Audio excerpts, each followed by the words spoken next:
4. 부족의 환상.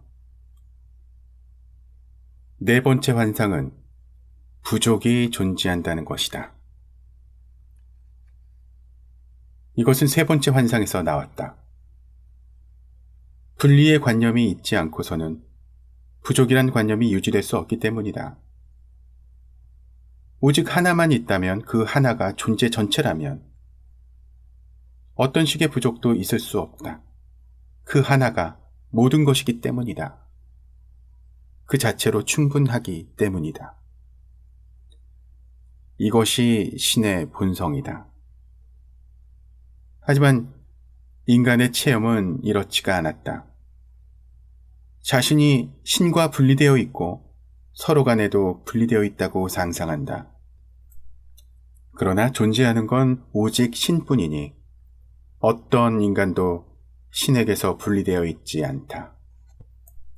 존재하는 건 오직 신뿐이니 인간은 서로 간에 분리되어 있지 않고 분리될 수도 없다. 이것이 인간의 본성이다. 그렇지만 분리가 나쁜 생각이고 너의 목적에 기여하지 않았다고 결론 짓는 건 정확하지 않을 것이다. 오히려 분리관념은 전체가 부분의 총합이면서도 그보다 훨씬 더 클 수 있음을 이해시켜준 축복받은 발상이다. 너희가 체험을 창조하는 도구로 이 환상을 이용할 때 이것은 너희 목적에 훌륭하게 기여한다. 하지만 분리가 환상임을 잊으면 너희는 그것을 사물의 본래 상태로 여긴다. 그럴 때 환상은 더 이상 체험을 창조하지 않고 그냥 체험이 되고 만다. 그것은 남을 걱정시키려고 화난 채 하다가 진짜로 화를 내게 되는 것과 같다.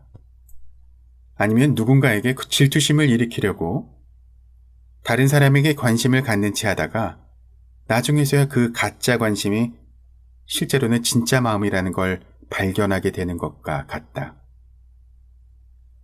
그런 척 꾸며댔던 게 체험이 되고 마는 것이다. 이렇게 해서 너희는 자신이 분리되어 있다고 우주라는 통일된 영역에서 분리가 가능하다고 진짜로 믿게 되었다. 나는 앞에서 세 번째 환상이 가장 강력한 환상이라고 말했다. 사실 그렇다. 그것은 너의 일상 체험에 심대한 영향을 미쳐왔다.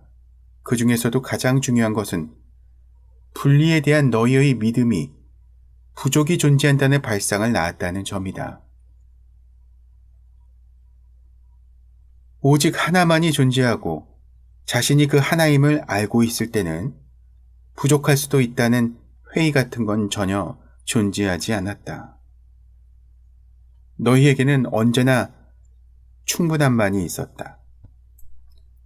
그러나 너희가 하나 이상 존재하는 것으로 결정하자 그 존재하는 다른 것에 부족이 있는 듯이 보이게 되었다. 너희가 존재한다고 생각하는 이 다른 것이 바로 삶의 소재들이다. 하지만 너희 자신이 곧 삶이고 삶은 곧 신이다. 그러나 신에게서 분리되어 있다고 상상하는 한 너희는 자신을 삶 자체인 신으로 여기지 않는다. 자신을 살아가는 존재로 여기긴 하겠지만 삶 자체라고 여기지는 않을 것이다.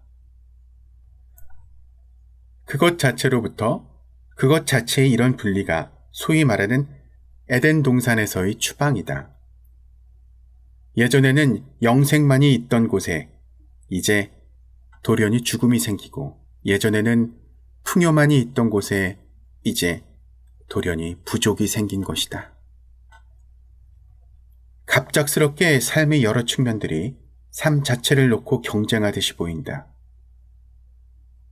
궁극의 실제에서는 이런 일이 불가능하겠지만 너희의 상상 속에서라면 가능하다. 너희라면 얼마든지 자신이 새와 벌을 비롯한 모든 생물과 다른 모든 인간들과 경쟁하고 있다는 상상을 할 수 있다. 너희라면 자신의 삶을 지탱해주는 모든 것이 오히려 삶을 제한하는 듯이 보이는 악몽을 만들어낼 수 있다.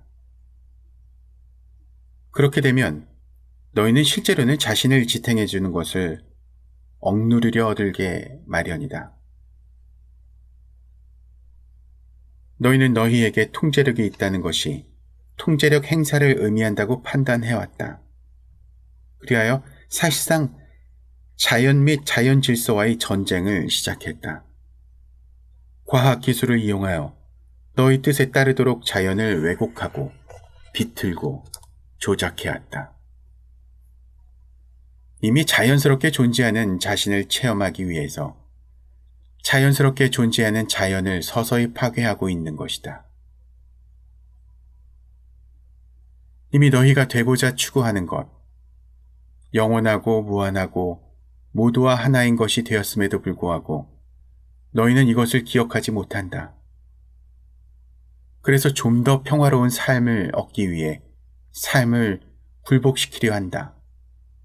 게다가 자신이 무슨 일을 하는지조차 모른다. 삶은 유일한 공통분모가 된다. 모두가 삶을 원하고 삶을 지탱해주는 것들을 원한다. 그리고 너희는 너희가 둘 이상 있다고 생각하기 때문에 삶이 모두에게 고루 돌아가는 만큼 충분하지 않을까봐 걱정한다. 이런 두려움이 그 다음번 가상현실인 죽음을 만들어냈다. 너희가 영원하다고 생각했던 삶이 이제는 시작과 끝을 가진 듯이 보이는 것이다. 이것이 최고 수준에서 펼쳐지는 부족의 환상이다. 너희 삶이 시작하고 끝나는 체험은 분리된 존재로서의 자화상이 시작되고 사라지는 것에 불과하다. 의식 차원에서는 너희가 이 점을 모를 수도 있겠지만 더 높은 차원에서는 이것이 언제나 자명하다. 너희가 분리의 체험을 끝내려 하고 이것이 스스로 만들어낸 환상임을 기억해내려 하는 건 이 더 높은 차원에서다. 이미 여러 번 말했지만 지금 다시 한번 너희가 왜 부족의 환상을 만들어냈는지 이야기하는 게 좋을 듯하다. 너희가 분리의 환상을 만들어낸 건 하나임의 실제성을 체험하기 위해서였다. 실제의 밖에 있을 때만 그것을 체험할 수 있기 때문이다. 너희가 전체의 부분인 한 너희는 자신을 전체로서 체험할 수 없다. 그것 말고는 다른 것이 전혀 없기 때문이다. 너희 아닌 것이 없는 상태에서는 너희인 것도 있을 수 없다. 차가움 없이 뜨거움이 있을 수 없고 긴 것 없이 짧은 것이 있을 수 없다. 모든 것이 짧다면 짧음이란 확인할 수 있는 것으로 존재하지 않기 때문에 어떤 것도 짧지 않다. 개념으로는 존재할 수 있지만 그것은 너희가 직접 체험할 수 있는 개념이 아니다. 그것은 절대로 너희의 현실 체험이 될 수 없는 생각일 뿐이다. 마찬가지로 분리 없이는 합일도 있을 수 없다. 모든 것이 합일된 것으로 체험된다면 어떤 것도 합일된 것으로 체험될 수 없다. 왜냐하면 합일이 구별 가능한 체험으로서 존재하지 않기 때문이다. 그것은 확인할 수 있는 것이 아니다. 개념으로는 존재할 수도 있지만 너희가 직접 체험할 수 있는 개념이 아니다. 그것은 절대로 너희 현실 체험이 될 수 없는 생각일 뿐이다. 이런 상황에서는 자신을 참된 자신으로 알 수가 없다. 그러나 우리는 참된 자신으로서 자신을 알길 바란다. 그러자면 먼저 우리 아닌 것의 체험을 창조해야 한다.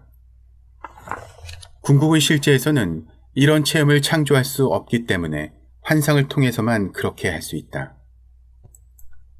이렇게 하면 우리는 진실로 있는 그대로를 즐길 수 있고 알 수 있다. 이렇게 하면 우리는 참된 자신을 그 모든 것이자 유일한 하나로 체험할 수 있다. 우리는 집합체, 다중 형상의 단일 실체다.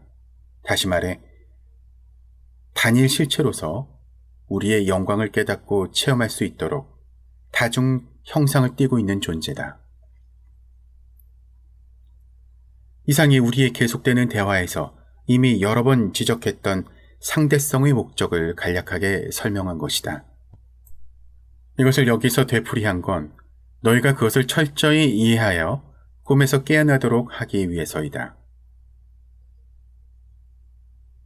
너희가 꿈에서 깨어나기 전까지 생명에서 분리되었다는 환상은 생존할 필요가 있다는 인식을 만들어내기 마련이다. 분리 이전의 너희는 한 번도 자신의 생존을 의심하지 않았다. 자신을 생명에서 떨어져 나와 분리된 것으로 상상하고서야 비로소 생명 자체도 부족한 것이 되었다. 너희는 생존하기 위해 무엇을 해야 할지를 결정하기 시작했다. 이것은 너희의 1차 목표가 되었고 새로운 본능이 되었다.